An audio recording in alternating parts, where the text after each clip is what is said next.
नमस्कार, मेरा नाम पंकज जाखड़ है और आज हम कंक्रीट टेक्नोलॉजी सब्जेक्ट के सेकेंड यूनिट एग्रीगेट के थर्ड लेक्चर में पढ़ेंगे।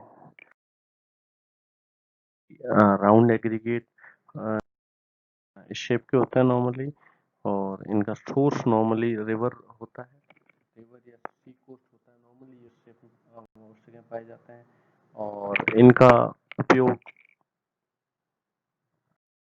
बॉन्ड स्ट्रेंथ काफ़ी कम होती है, इसलिए इसका उपयोग काफ़ी लिमिटेड जगह किया जाता है जहाँ कम स्ट्रेंथ कंक्रीट का यूज़ हो और इसमें फ्रिक्शन कंटेंट, पार्टिकुलर फ्रिक्शन बहुत ही कम होता है, बॉन्ड स्ट्रेंथ कम होती है, इसलिए इसको मोस्टली रेयरली यूज़ करते हैं आज की तारीख में। और हमें यूज़ करना पड़े तो उसके लिए डिजाइनर को हम पहले से बताते हैं, वो प्रिकॉशन लेगा कि कम बॉन्ड स्ट्रेंथ है, पार्टिकल्स के बीच लॉकिंग कम होगी तो स्ट्रेंथ ऑब्वियसली कम हो जाएगी।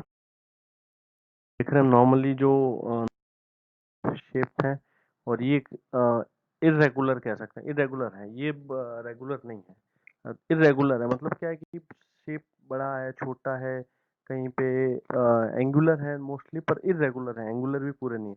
तो नॉर्मली हम क्या करते हैं, इस टाइप का एग्रीगेट हमारा है तो उसको इस पार्ट में कन्वर्ट करने की कोशिश करते हैं, ठीक है, ताकि हमारा सरफेस एरिया बढ़े, बॉन्ड स्ट्रेंथ बढ़े और हमें एक अच्छी स्ट्रेंथ वाली कंक्रीट मिले। तो ये हमारा एम है, हम इस एम को करने की कोशिश करते हैं। अब इसको कन्वर्ट कैसे कर सकते हैं, हम इसके साइड को काट सकते हैं, तोड़ सकते हैं, इसको अलग अलग कर सकते हैं। के जो एग्रीगेट आते हैं वो इरेगुलर या पार्टली राउंडेड एग्रीगेट होते हैं। इनमें वॉइड रेशियो होता है वो 35 टू 75%, 35 टू 37% के बीच होता है। मतलब क्या है कि इसमें जो राउंड के बजाय वॉइड रेशियो ज़्यादा है, वॉइड रेशियो ज़्यादा है तो हमारे क्या होता है, वर्केबिलिटी कम हो जाती है, शुक्र है मिक्सिंग में प्रॉब्लम होती है, परंतु हमारे सरफेस एरिया बढ़ गया तो यहाँ स्ट्रेंथ हमारी बढ़ गई, बॉन्ड स्ट्रेंथ बढ़ गई। तो सेम सुकार्यता के लिए, एक समान सुकार्यता के लिए हमें क्या पड़ेगा, स्ट्रेंथ अगर सेम रखनी है तो सीमेंट की अधिक आवश्यकता पड़ेगी as compare to round aggregate, ठीक है। तो ये थोड़ा इसमें है तो हमें ये देखना पड़ेगा। तो ये राउंड के बजाय ये मिडल पार्ट है, मिडल टाइप का एग्रीगेट, एक राउंड होता है इरेगुलर, फिर आता है एंगुलर, फुली एंगुलर, तो ये मिडल है। इसका उपयोग हम कर सकते नॉर्मल स्ट्रेंथ में, एक फ्लोर की बिल्डिंग है उसमें कर सकते हैं, या फिर जहाँ पे दूसरा एग्रीगेट सोर्स अवेलेबल नहीं है तो उसको राउंड को पार्ट में कन्वर्ट करके कर सकते हैं। परंतु इसका उपयोग बहुत हाई स्ट्रेंथ कंक्रीट में और सीमेंट कंक्रीट रोड में नहीं करते हैं, और मोस्टली कन्वर्टेड पार्टिकल्स हैं, राउंड एग्रीगेट को हम मैकेनिकली या मैनुअली तोड़ के करते हैं। तो इस तरह के एग्रीगेट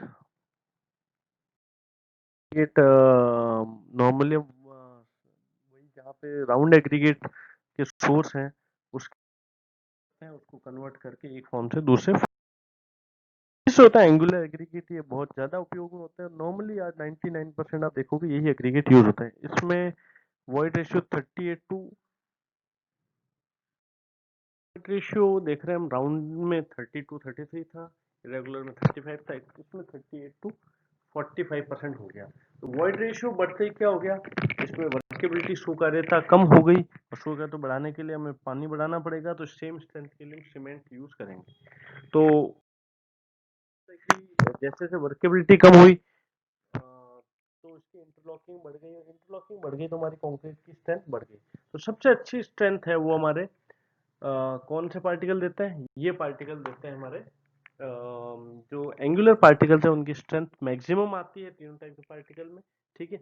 और इसमें सीमेंट में भी ज्यादा चाहिए होती है, क्योंकि सरफेस एरिया ज्यादा हो गया तो उसको, सीमेंट क्या होता है बेसिकली, सीमेंट जो कोर्स एग्रीगेट है, पार्टिकल्स को आपस में जोड़े रखने का काम करता है, बंधक। तो उसके लिए उसको क्या होगा, चारों ओर एक परत बनानी पड़ती है, पार्टिकल के चारों ओर एक एग्रीगेट, जैसे हम रसगुल्ला हम चाशनी में डालते हैं तो रसगुल्ले के चारों ओर क्या चाशनी की परत बन जाती है। इस तरह कंक्रीट में एग्रीगेट के चारों ओर एक सीमेंट की परत बनती है, और फिर वो दूसरे एग्रीगेट पार्टिकल होता है उसको जोड़ता है। तो जैसे जैसे उसका पृष्ठ क्षेत्रफल बनेगा, बढ़ेगा, तो ज्यादा में सरफेस एरिया बढ़ गया तो ज्यादा एरिया है उसको हमें कोटिंग करनी पड़ेगी, इसलिए हमें ज्यादा सीमेंट चाहिएगी। इसलिए हम देख रहे हैं कि राउंड एग्रीगेट में सबसे कम लॉकिंग, इंटरलॉकिंग के लिए सबसे कम सीमेंट चाहिए, सबसे ज्यादा किसमें चाहिए, इरेगुलर, और हम शेपर और बढ़ा दें और ज्यादा चाहिएगा, ठीक है।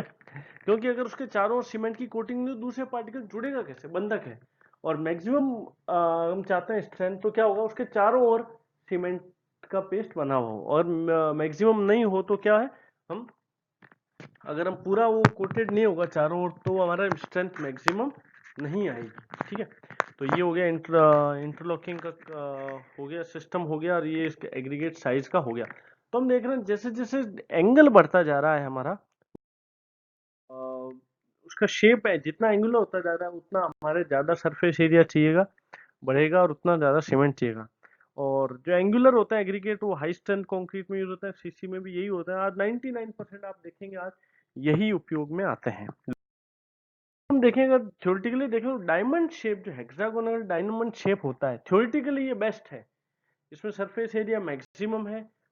प्रैक्टिकली इससे ज्यादा बड़ा बना सकते हैं, पर प्रैक्टिकली कन्वर्टिबल ये शेप होता है, हेक्सागोनल डायमंड शेप होता है, तो ये थ्योरेटिकली बेस्ट शेप है अगर हम देखें। और इसमें मैक्सिमम सरफेस एरिया रहेगा, लॉकिंग मैक्सिमम रहेगी, और कंक्रीट की स्ट्रेंथ भी मैक्सिमम आएगी, भले ही सीमेंट ज्यादा लगे, पर हमारे लिए प्राइमरी कंसर्न स्ट्रेंथ है, ना कि सीमेंट है। तो हम ये देखेंगे, तो अब इसको बनाए कैसे, इसको होता है कि आजकल एक नई टेक्नोलॉजी यूज होती है, vertical shaft impact stone crushing, VSI जिस टेक्नोलॉजी को बोलते हैं। तो बेसिकली अपन क्या करते थे कि स्टोन ऊपर से डालते थे और उसको पीस के कर देते थे। पर इसमें क्या होता है, इसमें बेसिकली वर्टिकल शाफ्ट इंपैक्ट में पार्टिकल जैसे इधर से आया है, और ये जैसे ये पार्टिकल है स्क्वायर शेप का, ऐसा है, ठीक है। तो स्क्वायर शेप के पार्टिकल को क्या करेंगे, ये यहाँ पे इम्पैक्टर होगा, ये इसको पार्टिकल को अंदर आते ही क्या करेंगे, इससे इधर से कट करेगा, इधर से कट करेगा, इधर से कट करेगा, और इधर से कट करेगा, सेंटर इधर से कट करेगा, 4 कट लगा देगा, ठीक है। तो सेंटर से ये कट नहीं होगा, तो अब इसका शेप कैसा हो गया, लगभग हम देखेंगे तो इसका शेप कैसा हो जाएगा, एक बेंजीन टाइप शेप हो गया। तो ये शेप है, तो ये प्रिज्म टाइप शेप की तरफ अचीव करने की कोशिश कर रहा है। तो ये मैक्सिमम सरफेस एरिया इसमें आता है, और vertical shaft impact stone crushing machine इसमें यूज होती है। ये एग्रीगेट वीएसआई एग्रीगेट बोलते हैं इसे कॉमन लैंग्वेज में। ये आपके सिलेबस में नहीं है वीएसआई, वैसे आपको एक्स्ट्रा ही पढ़ा रहे हैं ये। तो वीएसआई एग्रीगेट नॉर्मली और मार्केट में जाएंगे अपने को नहीं मिलेगा।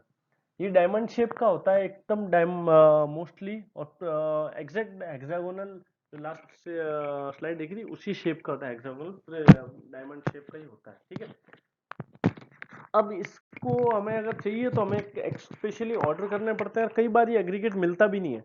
तो जहाँ एक्स्ट्रा हाई स्ट्रेंथ चाहिए होती है, जैसे बुर्ज खलीफा बनाना है, कोई भी हाई स्ट्रेंथ बिल्डिंग बनाना है, फ्लाईओवर बनाना है, तो उसमें हमें बहुत ज्यादा अच्छा इंटरलॉकिंग चाहिए, तो वहाँ वीएसआई एग्रीगेट यूज करेंगे, ठीक है। इसको बनाने की कॉस्ट ज्यादा होती है, 20% ज्यादा नॉर्मल एग्रीगेट से कीमत होती है। क्यों? क्योंकि इसमें क्या है, अब ये जो चारों तरफ का मटेरियल है, ये क्या हो गया, वेस्ट हो गया। ये ये साइड का मटेरियल, ये ये कट गया तो वेस्ट हो गया, तो ये वेस्टेज में जाएगा, डस्ट में जाएगा। वो तो आपको किस पे दे रहा है, जो एग्रीगेट सेल हो रहा है हमें किस पे हो रहा है, वेट पे हो रहा है, तो उसका तो वेट कम हो गया, उसका वेट कम हो गया तो उसको तो लॉस हो गया, तो उसको लॉस रिकवर करने के लिए क्या करना पड़ेगा, हमारी इसकी रॉ मटेरियल की, क्यों रॉ मटेरियल तो बराबर आ रहा है इनपुट तो, पर आउटपुट उसका इससे नॉर्मल से कम आ रहा है, ठीक है। और थोड़ी टेक्नोलॉजी महंगी भी है, इसलिए इसको करने के लिए वो क्या करेगा, इसकी प्राइस 20% ज्यादा होती है लगभग। तो वीएसआई एग्रीगेट डायमंड शेप होता है, एकदम पता होनी चाहिए। दूसरी इसकी कीमत ज्यादा होती है। और तीसरा क्या, इसका उपयोग अपन कहाँ करेंगे, जहां बहुत ही हाई स्ट्रेंथ कंक्रीट स्ट्रक्चर हमें बनाना है, ठीक है। अब क्या हो गया, बस की कीमत ज्यादा हो गई, तो धीरे धीरे जैसे जैसे क्या होता है, क्वालिटी भी जाते रहते हैं हम, और अच्छी क्वालिटी होती जाती है, तो हमेशा एक स्टैंडर्ड फॉर्मूला है कि प्राइस बढ़ती जाती है। जैसे नॉर्मल अपन कोई भी देख रहे हैं, अगर अपन देखते हैं, जैसे मोबाइल भी लेते हैं, जैसे मोबाइल अलग टाइप का आता है, ओप्पो का जैसे 2000 का मोबाइल आता है, 5000 का भी आता है, ठीक है, 10,000 का भी आता है, 25,000 का भी आता है, और 60,000 का एप्पल का भी आता है। तो जैसे जैसे हम प्राइस बढ़ा रहे हैं, वैसे वैसे क्या क्वालिटी इंप्रूव हो रही है, ठीक है। एप्पल का मोबाइल सबसे अच्छा मानते हैं इसमें है। तो हम ये डिसाइड इस पे करते हैं कि हमारी यूटिलिटी क्या है, बेसिकली उस चीज की स्ट्रक्चर की यूटिलिटी क्या है, उस उस काम पे हम उसका एग्रीगेट लेते हैं। जैसे मोबाइल है, हम अब मान लो आपको मोबाइल ऐसी जगह यूज करना है, अंटार्कटिका में, जहाँ आपके मोबाइल नेटवर्क ही नहीं आता, जहाँ आप नेट ही यूज नहीं कर सकते, तो वहाँ आप एप्पल का फोन लेके क्या करेंगे? कोई यूटिलिटी नहीं है, बेसिकली मल्टीमीडिया फोन का कोई यूज नहीं है वहाँ पे, ठीक है। ये वहाँ बिजली भी नहीं है, बिजली भी बहुत कम अवेलेबल है, तो वहाँ पे हम क्या करेंगे, नॉर्मल फोन ही यूज करेंगे, वो भी नहीं करेंगे, वहाँ बेसिक कम्युनिकेशन करना है, नेट तो चलना नहीं वहाँ पे, ठीक है। इसी तरह हमें अगर मान लो नॉर्मल घर बनाना है, एक मंजिल का, कोई बहुत ज्यादा नहीं, तो हम राउंड एग्रीगेट या एंगुलर एग्रीगेट यूज कर सकते हैं, ठीक है। परंतु हमें बहुत अच्छी बिल्डिंग बनानी है, बुर्ज खलीफा टाइप कोई हाई स्टैंड बिल्डिंग बनाए, फ्लाईओवर बनाना, बॉम्बे वर्ली सीलिंग हो गया, ठीक है, या फिर ताइपे की 101 बिल्डिंग हो गई, या कोई भी एक आजकल जो भी अच्छे स्ट्रक्चर होते हैं इंडिया में भी खूब हैं, ठीक है, पर नई पार्लियामेंट बिल्डिंग बन रही है, उसमें हम कौन सा एग्रीगेट यूज करेंगे? वीएसआई। कीमत बढ़ रही है, पर कीमत जस्टिफाइड होनी चाहिए किसी भी चीज की। हाई, अगर ज्यादा कीमत दे रहे हैं तो हम क्यों दे रहे हैं, और हम ज्यादा कीमत दे रहे हैं, हमें ज्यादा कम स्ट्रेंथ चाहिए, फिर भी हाई ग्रेड का एग्रीगेट यूज कर रहे हैं, तो एक ये कोई बहुत अच्छा डिसीजन नहीं है, ये एक इंजीनियर की निशानी नहीं है। तो इसी के साथ ये चीज खत्म करते हैं। Thank you. आपको कोई भी डाउट है इस ईमेल में पूछ सकते हैं, pankajjakhad@gmail.com।